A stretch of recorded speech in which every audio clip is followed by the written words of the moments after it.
What is up, YouTube? It's Tyler the American. I'm back again tonight for a second video. Today, for the second time, I'm going to be doing another reaction. And like I said in the last video, I do so apologize for being so damn inconsistent. That is completely on me. I take full responsibility for that. And I am going to work on it and try to do better. Monday, Tuesdays have been smooth sailing here recently, but after that, it's gone downhill fast. So I do so apologize. With that out of the way, though, we're going to be doing another makeup video. Today, we're going to be making up our Football Friday. I was on the road on Friday, so couldn't record a video, heading up north to go run a half marathon. That's also why I'm in bed right now. I do not want to get up to get in my desk. I know it's like 5 feet that way, but oh shit. I'm sore. I'm so sore. Anyway, enough of me bitching. What we're going to be reacting to today is who is the GOAT at every position in football. I do so have a feeling these are going to be some ads in here. I'm hoping not, but you never know with these kind of videos. But I'm curious. Let's find out who the GOAT is. Let's find out who the GOAT is. I'm going to, as we're going through this, using my limited football knowledge, I'm going to either say I agree or disagree with these claims. And then feel free to roast me in the comments section because I don't know shit about football. Without further ado, let's just jump into this and play that shit. Boop. When it comes to football discussions, none are more fierce than the GOAT debate. Everyone has their opinion, and it's impossible to prove who's right and who's wrong, apart from those who pick Nicholas Bentner as the best ever. So, who's the GOAT in every position? Goalkeeper, Lev Yashin. Honorary mention, Iker Casillas. These days, any goalkeeper who spent his entire career at Dynamo Moscow wouldn't be in the GOAT debate. But football and the world was a very different place in Lev Yashin's days. Despite never playing in Western Europe, Yashin is the best goalkeeper in history. Nicknamed the Black Spider because of his all-black kit, the shot stopper from the Soviet Union revolutionized. What do y'all think of this one? Yashin was a real presence between the posts. I'll be honest, I've never heard of this guy. And helped his team start attacks. He organised his defence and came off his line to catch crosses. Now, those things might sound pretty normal in 2020, but they were rare when he started doing them in the 1950s. Yashin's reflexes were incredible. They helped him keep more than 270 clean sheets between 1950 and 1970. No idea who this guy is. Expert, keeping out over 150 spot kicks in his career. Iker Casillas pushes him close. The Spain legend is the best goalkeeper of modern times, but Yashin is the only one to have won the... What do we think about that? I think that's a iffy. Right back, Dani Alves. Honorary mention, Cafu. Many of the contenders at right back are from Brazil. Djalma Santos, Carlos Alberto and Cafu, who deserves an honorary mention. But the GOAT at right back is another Brazilian. Step forward, Dani Alves. Alves definitely wasn't the first attacking right back. Djalma Santos was breaking forward in the 1950s. Cafu took it to another level in the 1990s. But Alves attacked in a different way. He didn't just rely on speed and physicality. He also had world-class technique. At Barcelona, he was a playmaker at right back. His relationship with Lionel Messi was superb. Alves' importance to Pep Guardiola's legendary Barca team shouldn't be underestimated. His collection of medals is pretty ridiculous too. Alves has won 43 trophies. What do we think of Alves in that spot? The most decorated footballer in history. Centre-backs, Franco Don't Baresi disagree. and Franz Beckenbauer. Honorary mentions, Bobby Moore and Alessandro Nesta. Italians are known as the kings of defending, and Franco Baresi was the best Italian to ever do it. Baresi had everything. He was a complete centre-back, despite being only 5'9", much smaller than most players. 5'9" in a top centre back. That's nuts. Tough in the tackle and an intelligent reader of the game. He could win physical battles with strikers, but he usually didn't have to. The master Italian was always one step ahead. Baresi was also comfortable in possession. He had a fantastic range of passing and helped start attacks. I feel like most centre backs nowadays are big dudes. Centre-back ever, though. That honour goes to Franz Beckenbauer. The German spent most of his career playing as a sweeper. We don't really see that role these days because of changes to the offside law. Beckenbauer played behind the defensive line and swept up loose balls. His reading of the game was fantastic, and strikers rarely got the better of him. Beckenbauer's other function was to carry the ball up the pitch and start attacks. He was a genius at doing this. Beckenbauer was a better dribbler than some wingers. Beckenbauer won 3 European Cups with Bayern Munich, as well as the World Cup and the Euros with West Germany. England legend Bobby Moore deserves a mention. He was a classy I don't defender disagree who was with that ahead of pick. his time. Alessandro Nesta was excellent too, but Baresi and Beckenbauer are the GOATs at the back. I'm going to read the comments afterwards. Roberto I'm Carlos. curious about Honorary these. mention, Paolo Maldini. Roberto Carlos wasn't only a world-class Heard of him. fullback, but he transformed the position too. Fullbacks did attack before Roberto Carlos came along, but he took it to a whole new level. His powerful runs up and down the flank were a key feature of Real Madrid's play for years. Central midfielders, Zinedine Zidane and Xavi Hernandez. Honorary mentions go to Clarence Seedorf That was and quick. Andre Iniesta. Whether he played as Iniesta's number 10 or goated. in a more withdrawn role, Zinedine Zidane was one of the best playmakers we've ever seen. Zizou oozed creativity.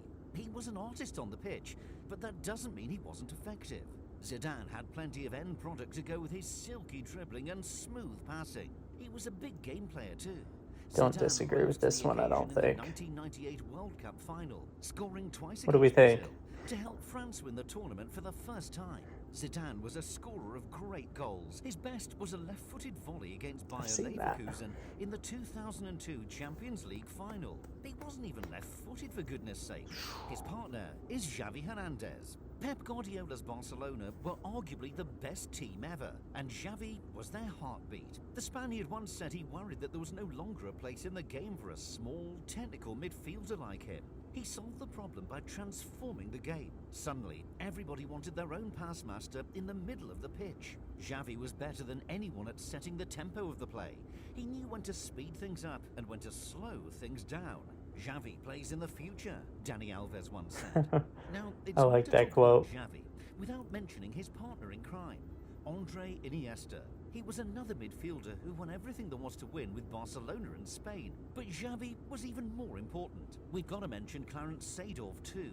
He's the only player to win the Champions League with 3 different clubs: Ajax, Real Madrid and AC Milan. Seedorf was brilliant and sometimes doesn't get the credit he deserves. Attacking midfielder, Diego Maradona. Honorary mention to Alfredo Di Stefano. Now, this Don't is think where it there's gets any a bit arguments interesting. there. Choosing the GOAT at attacking midfield isn't easy. How can it be when you've got legends like Michel Platini, Zico and Alfredo Di Stefano to choose from? Di Stefano is especially unlucky to miss out. Just because he played a long time ago doesn't mean he wasn't world class. The Real Madrid icon was a true great, but the GOAT in this position is Diego Maradona. Now, he wasn't always well behaved off the field, but on it, he was a genius. Maradona led Argentina to World Cup glory almost single-handedly. He then did the same at Napoli, winning the club's first 2 Serie A titles. Maradona was one of the most technically gifted players ever. He was also one of the best dribblers. The ball looked like it was glued to his foot. It's a shame he never got a true crack at the European Cup. But when it comes to attacking midfielders, Maradona was the greatest. Right I wing, like that picture. Lionel Messi. Honorary mention to Garrincha. Lionel Messi is far more than just a run. Any arguments there? He's not always played in that position either, but it's the role that fits him best. The Barcelona forward has been playing at a world-class level for more than a decade. Even if he'd never scored a goal in his life, his Team dribbling Ronaldo or passing Team make him Messi, one of y'all? the Let me best know. ever.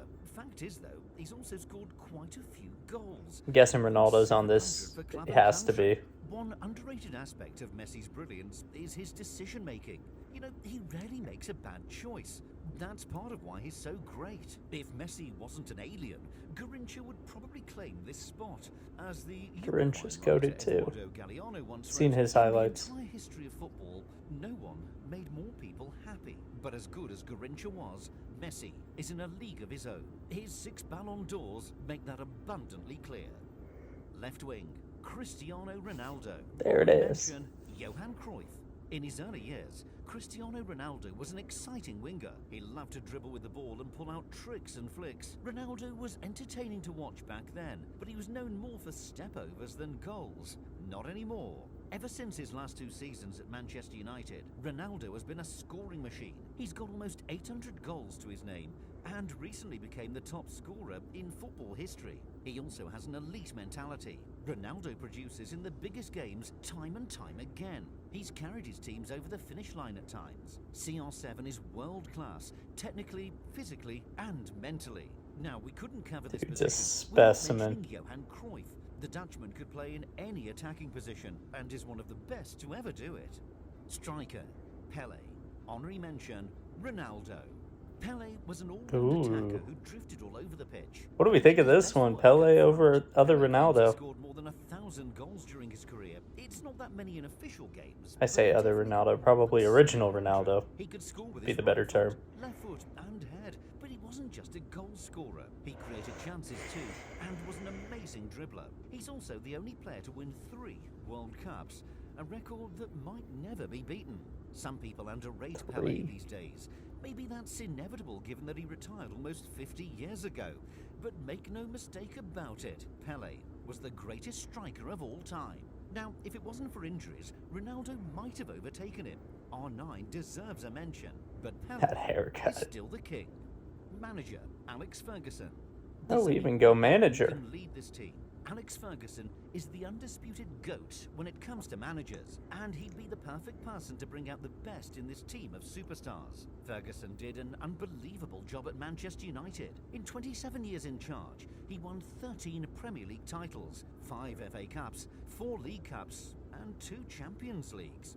Fergie managed many high-profile players during his time at Old Trafford, but he always kept the egos in check. This team is packed full of world-class footballers, but there'd only be one boss inside this dressing room. Who else should be considered a GOAT in their position? Share your thoughts in the comments section below. And I'm don't gonna read forget some to comments here. subscribe for more I'm videos curious. like this. I don't know football players off the top of my head, but reading the comments, I'm sure there's going to be some contention. And they'll mention some people that'll probably pop in my head, and I'll be like, oh shit, yeah, they probably should have been considered. Maradona led Argentina to the World Cup glory almost single-handedly. Yeah, quite literally. That's the comment. I think that's a hand of God joke.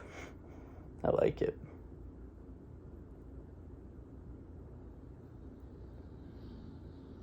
Maldini not being considered has a screw loose. Yeah, I was wondering about Neuer. That is one. Do you think Neuer deserves to be on there? What about Mueller? Mueller, Neuer, Maguire. Shit. This is what I said. Oh, shoot. You're right. No mention of I can't say the name tonight. Ronaldinho. Lord Bittner could play them 1v11, get red carded, and still win. Oh, funny.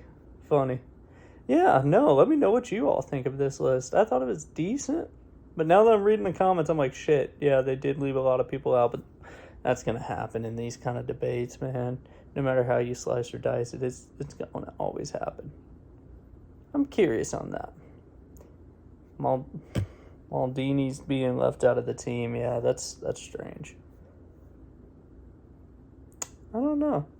Maldini, and Neuer, the 3 big ones there. I'm iffy on those. Let me know, though. Let me know. There's some strange ones. I'm just trying to go through my head on legends and, say, legends, icons, whatever the hell they're called nowadays in FIFA. And yeah, there's a lot of, top ones that are being left off the list here. I don't know. Let me know, though. Let me know how bad I got it by saying that list is pretty good. That's all I got, though.